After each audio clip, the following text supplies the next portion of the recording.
नमस्कार दोस्तों, welcome to trade and invest. मैं हूं राजेश कुमार और आज हम बात करने वाले हैं आईडीएफसी फर्स्ट बैंक के बारे में। आप देख सकते हैं दोस्तों, आईडीएफसी फर्स्ट बैंक के ऊपर में मोतीलाल ओसवाल ने अपना एस्टीमेट निकाला है। दोस्तों, मोतीलाल ओसवाल एक रिनोन ब्रोकर है और ये time to time different companies के ऊपर अपना रिसर्च रिपोर्ट, अपना एस्टीमेट ये लोग हमेशा प्रेजेंट करते रहते हैं। तो ये एस्टीमेट को या इस रिसर्च को हमें ध्यान से क्यों सुनना चाहिए दोस्तों, क्योंकि इनका काफी असर पड़ता है स्टॉक्स के प्राइस के ऊपर। जैसे मान लीजिए ये लोग यहाँ पे दिखा रहे हैं कि IDFC first bank Q4 net profit seen up by 88% year on year to 644 crore. यानी इनका एस्टीमेट ये है कि इस बार का जो प्रॉफिट होगा वो लगभग 644 करोड़ के आसपास होना चाहिए। तो मान लीजिए ये एस्टीमेट को अगर हमारी कंपनी जो आईडीएफसी फर्स्ट बैंक है, अगर इस एस्टीमेट को बीट कर देती है और मान लीजिए वो कंपनी 650 करोड़ का प्रॉफिट कर देती है, तो मार्केट इस चीज़ को बहुत ही ज़्यादा पॉजिटिव लेता है और हो सकता है कि आप रिजल्ट के बाद एक अच्छा खासा अपमूव हमें स्टॉक में देखने के लिए मिल जाए। तो इसीलिए एस्टीमेट को पढ़ना वैसे ज़रूरी होता है। और मान लीजिए वहीं पे अगर कंपनी इसको बीट नहीं कर पाती, मान लीजिए 644 करोड़ की जगह ओनली 600 करोड़ करती है, तो हालांकि वो पिछले क्वार्टर से अच्छा तो है, लेकिन फिर भी मार्केट है बहुत ज़्यादा टाइम क्या करती है, इसको एज ए नेगेटिव लेती है और थोड़ा सा पनिश करती है।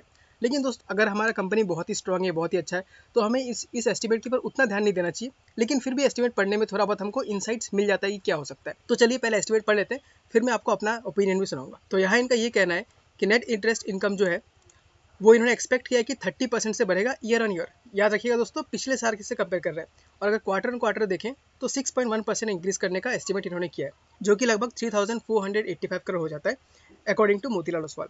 यानी इन्होंने एस्टीमेट किया है कि ईयर ऑन ईयर जो नेट इंटरेस्ट इनकम होगा वो 30% बढ़ेगा। दोस्तों, बहुत ही बढ़िया ग्रोथ का एक्सपेक्टेशन इन्होंने करके रखा हुआ है। और वहीं पे इनको लगता है कि जो नेट प्रॉफिट होगा वो 88% बढ़ जाने वाला है ईयर ऑन ईयर। यानी दोस्तों, आप मान लीजिए प्रॉफिट जो है पिछले साल से कंपेयर करें तो डबल हो सकता है। दोस्तों, ऐसा क्यों हो सकता है? क्योंकि पिछले साल का जो बेस था वो बहुत ही कम था। यानी पिछले साल का हम चेक करेंगे इस क्वार्टर का प्रॉफिट कितना था, उससे हम कंपेयर करेंगे। तो यहाँ पे देख सकते हैं इनका एस्टिमेट है कि 644 करोड़ आ सकता है। अब रिजल्ट आने के बाद ही हमें मालूम चलेगा कि प्रॉफिट कितना आया, लेकिन ये इनका एस्टिमेट है। अगर हम प्री प्रोविजनिंग ऑपरेटिंग प्रॉफिट देखें, यानी प्रोविजन बनाने के पहले कितना प्रॉफिट हुआ। दोस्तों, किसी बैंक को अपना प्रॉफिट पोस्ट करने के पहले उन्हें कुछ ना कुछ प्रोविजन बनाना पड़ता है, क्योंकि देखिए बैंक का काम क्या है, लोन देना। अब कोई जरूरी नहीं है कि जो जितना भी लोन बैंक ने दिया है वो सारे के सारे लोन अच्छे हों, उनसे पैसा रिटर्न आ जाए। कुछ ना कुछ लोन हमेशा ऐसा रहता ही है जिसमें लोग पैसा पे नहीं कर पाते। तो ऐसे लोन्स के लिए उनको कुछ प्रोविजंस बना के रखना पड़ता है।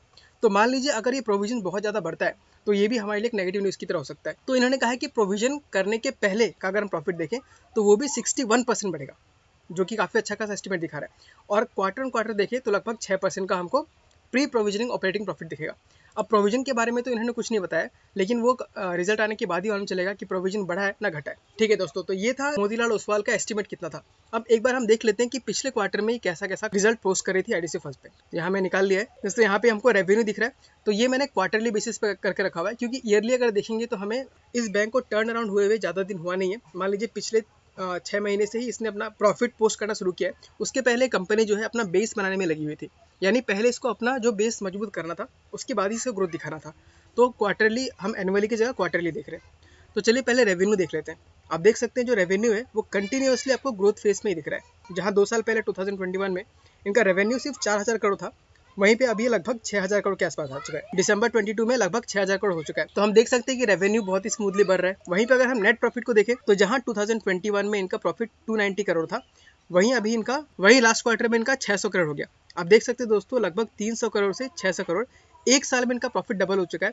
और अगेन एस्टिमेट यही किया गया है कि वापस से ये डबल हो जाएगा, यानी पिछले क्वार्टर में जितना था उससे ज़्यादा डबल इसमें प्रॉफिट निकल के आने वाला है। आप देख सकते हैं ये पिछले मार्च का क्वार्टर 350 करोड़ का था, तो लगभग ये लोग अगेन 644 करोड़ का कर रहे हैं। तो 80% इन लोग का एस्टिमेट है। वहीं पे अगर अर्निंग पर शेयर देखें तो अर्निंग पर शेयर भी हमें कंटिन्यूसली ग्रोथ फेज में दिख रहा है। जहां 2021 दिसंबर में 0.47 रुपीज़ था पर शेयर का, अब वो 0.99 आ गया है। और इस क्वार्टर में लगता है कि अर्निंग पर शेयर 1 रुपये तक पहुंच जाएगा। दोस्तों, याद रखिए किसी भी स्टॉक में सबसे इंपॉर्टेंट चीज़ जो होता है अल्टीमेटली अर्निंग पर शेयर ही होता है। तो अगर आपने पीटर लिंच का बुक पढ़ा है तो आपको पता होगा कि ईपीएस कितना इंपॉर्टेंट है। किसी भी स्टॉक को ग्रोथ दिखाना है तो उसमें अर्निंग पर शेयर का ग्रोथ होना पड़ेगा। क्योंकि आप खुद सोच के देखिए, अगर प्रॉफिट नहीं बढ़ती है तो स्टॉक का प्राइस भी नहीं बढ़ेगा, क्योंकि लोगों को इसमें इंटरेस्ट आएगा ही नहीं। लेकिन जैसे ही प्रॉफिट बढ़ना शुरू हो गया वैसे और ज़्यादा लोगों को इसमें इंटरेस्ट आएगा। तो ठीक है दोस्तों, यही एस्टिमेट हमने डिटेल में डिस्कस कर लिया है। अब बस इंतजार रहेगा हमें 29 अप्रैल का, क्योंकि उसी दिन आईडीएफसी फर्स्ट बैंक का Q4 का रिजल्ट आने वाला है। क्योंकि मैं इस कंपनी में 3-4 साल से इन्वेस्टेड हूँ, फिलहाल मैं बहुत अच्छा खासा प्रॉफिट में हूँ, लेकिन मैं इसके रिजल्ट को बहुत ही बारीकी से पढ़ता हूँ। तो अगर आप भी उस रिजल्ट का एनालिसिस सुनना चाहते हैं तो प्लीज़ इस चैनल को सब्सक्राइब कर लीजिएगा, क्योंकि मैं टाइम टू टाइम ऐसे वीडियोज़ लाते रहता हूँ। ठीक है दोस्तों, चलिए एक नज़र हम इसके शेयर होल्डिंग पैटर्न में डाल लेते हैं। यहाँ प्रमोटर का दिखा रहा है 36.51% से, अभी 36.38% पे। आपको यहाँ पे थोड़ा सा डाउन दिख रहा होगा, लेकिन यहाँ पे आपका अपडेट नहीं हुआ है। इस क्वार्टर में लगभग प्रमोटर ने 39.99% का अपना स्टेक बढ़ा लिया है। वहीं पर अगर हम एफ का देखें तो एफ ने भी काफ़ी अच्छा खासा ग्रोथ दिखाया है होल्डिंग में, जहाँ की पिछले साल ओनली 14% था, अब 19.76% हो गया है। डी का देखिए तो उनका काफ़ी फ्लैट है, 14% से अभी 13.84% पे चल रहा है, काफ़ी स्टेबल मान के चल सकते हैं। वहीं अगर पब्लिक का देखें तो 34% से 30% पे आ गया, यानी जहाँ पे प्रमोटर एफ स्टॉक को एक्यूमुलेट कर रहे हैं, वहीं पे पब्लिक उसको बेच रही है। तो ऐसा दोस्तों हमें नहीं करना है। मैंने जितनी बार भी वीडियो बनाया, मैंने हमेशा इस होल्डिंग पैटर्न के बारे में डिस्कस किया ही है कि जब प्रॉफिट कमाना कंपनी स्टार्ट कर देती है तो हमें सिर्फ पेशेंस दिखाना है, क्योंकि अब सब कुछ इस कंपनी की लाइन में आते जा रहा है। और इस क्वार्टर अगर ये अच्छा खासा प्रॉफिट दे देती है तो कोई शक नहीं है कि 60 के ऊपर ही ट्रेड करेगी, उसके नीचे देखने का मौका हमें काफ़ी कम ही मिलेगा। कि ये जो जितना भी मैं इस वीडियो में बता रहा हूँ वो सब मेरा ओपिनियन है। आप मेरा ओपिनियन सुन के आप बाइंग डिसीजन मत ले लीजिएगा, क्योंकि इस चैनल का ये एम बिल्कुल भी नहीं है कि मैं आप लोग को इन्फ्लुएंस कर दूं कि आप जाए खरीदिए। मैं बस ये चाहता हूँ कि हम जैसे रिटेल इन्वेस्टर जो है वो किसी गलत कंपनी में ना फंस जाए। तो मैं जब भी कुछ कंपनी के बारे में एनालिसिस करता हूँ और जब मैं खुद कंफर्टेबल होता हूँ उसके बाद ही मैं उसके ऊपर वीडियोस बनाता हूँ। तो कोई भी डिसीजन लेने के पहले अपना रिसर्च अपने, जब तक आप कन्विंस ना हो तब तक बाय या सेल मत कीजिएगा। ठीक है दोस्तों, आज के लिए बस इतना ही।